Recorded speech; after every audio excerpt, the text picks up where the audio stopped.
BCCI बड़ निष्पत्ति भारतर मुख्य कोच दायित्व में भारतर पूर्वतन क्रिकेटर बीवीएस लक्ष्मण को मिली स्थान एमती कौन है बीसीसीआई राति राति प्रेस मीट डाकी नेले एते बड़ निष्पत्ति कहीं गंभीर स्थान में लक्ष्मण एते बड़ निष्पत्ति न पछरे कारण कौन अच्छी सब इनफर्मेशन मु आपको कहबी ए वीडियो रे ता पूर्व वीडियो को फास्ट और लास्ट देखंतु वीडियो आपको पसंद लागला गोटे लाइक चैनल को सब्सक्राइब कर देबे चलंतु फ्रेंड्स स्टार्ट करा वीडियो नवेम्बर रे दक्षिण अफ्रिका भारत मध्य खेला जिवो 4टी मैच विशिष्ट टी20 सीरीज दलर मुख्य कोच होई पारंती पूर्वतन क्रिकेटर बीवीएस लक्ष्मण नवेम्बर 8 तारिख आरंभ हेउथिबा दक्षिण अफ्रिका विशिष्ट टी20 सीरीज पाई दल रे भारतीय दलर मुख्य कोच हेबे बीवीएस लक्ष्मण गौतम गंभीर नुहंती बरम बीवीएस लक्ष्मण दलर मुख्य पदसिक रहिबे फ्रेंड्स नवेम्बर मासरे बॉर्डर गावस्कर ट्रॉफी पे गौतम गंभीर ऑस्ट्रेलिया गस्ते रहिबे तेणु तांको सने टी20 सीरीज पे बीवीएस लक्ष्मण को नियुक्ति करा जाईछि एहा बीसीसीआई रो वरिष्ठ अधिकारी कहछंती काहे कि गौतम गंभीर स्थान रहिबे लक्ष्मण आसंता नवेम्बर मास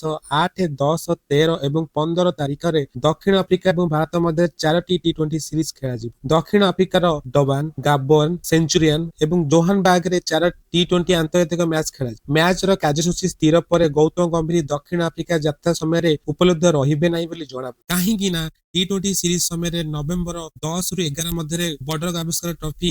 टीम इंडिया ऑस्ट्रेलिया गस्त रहिबो और सही समय सीरीज भी खेला जिवो सेति पई गौतम गंभीर रहि परिबेनी टीम एमिते भी भारत न्यूजीलैंड टेस्ट सीरीज रे भारतर लज्जाजनक पराजित जारी रहिछि फल रे भारतीय दल को अनेक लोक आलोचना करिसंती खेलाड़ी को परिवर्तन दाबी संग को मूर्ख कोच को परिवर्तन जाई मध्ये कथा उठिछि तो फ्रेंड्स आपनक मत कोन अछि गौतम गंभीर भारत दलर मुख्य कोच रहिबे ना तांकर परिवर्तन जरूरी अछि मते कमेंट माध्यम शेयर करि फ्रेंड्स जदि आपनको वीडियो को भल लागिस तो मो वीडियो को गोटे लाइक कर दियो चैनल को सब्सक्राइब कर दियो रहउछि फ्रेंड्स देखा नेक्स्ट वीडियो रे।